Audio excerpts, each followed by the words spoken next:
SPBC stands for single parents by choice, and it is a situation where an individual, whether a man or a woman, chooses to have a child through assisted reproduction, maybe through artificial insemination or through IVF.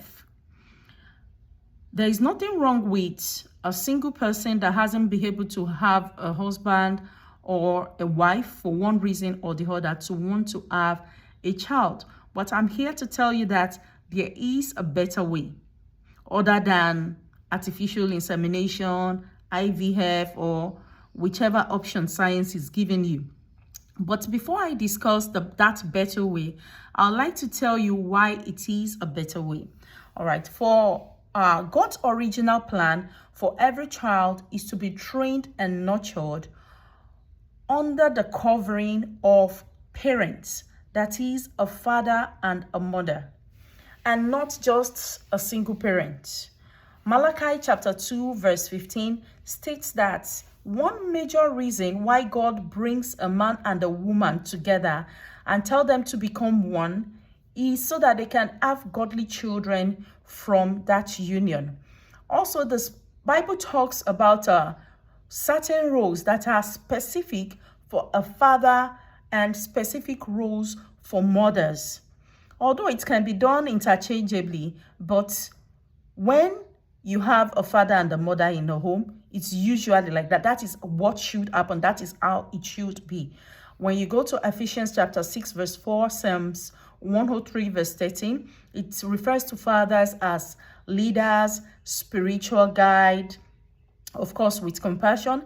And Proverbs 1:8 and chapter 31 verses 27 to 28 also talks about mothers, refers to mothers as nurturers, the teachers, and the home admin. Therefore, a combination of a true father, take note, a true father and the mother will give us a balanced equation of a godly child. And yes, there are situations beyond our controls as human beings where marriages don't work, or maybe a parent died, or even both parents died.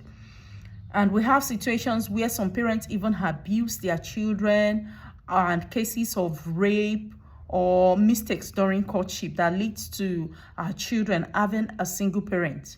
And I also need to say there are a lot of single parents that have done fantastically well, even better than situations where, we have both parents.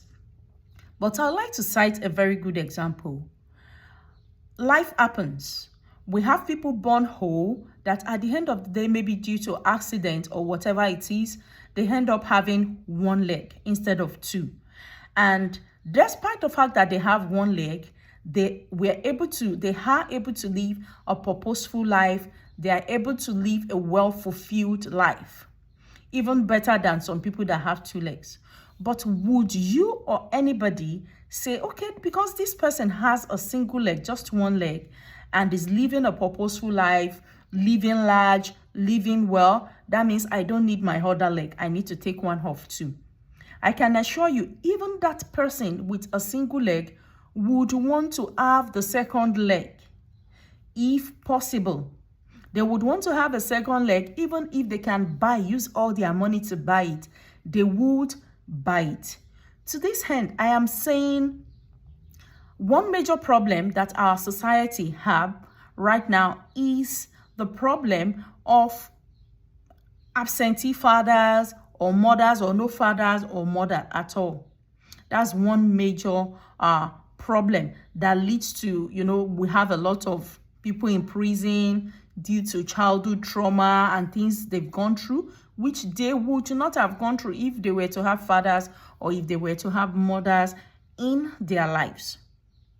So as a single person wanting a child, instead of going through artificial insemination, IVF, or whatever, why not adopt one? We have a lot of children craving to be in a home, wanting to have a father or a mother, whether one or both is still better. Remember my analogy of someone with a single leg. You can also adopt one. And a very good example is Joseph, the father of our Lord Jesus Christ.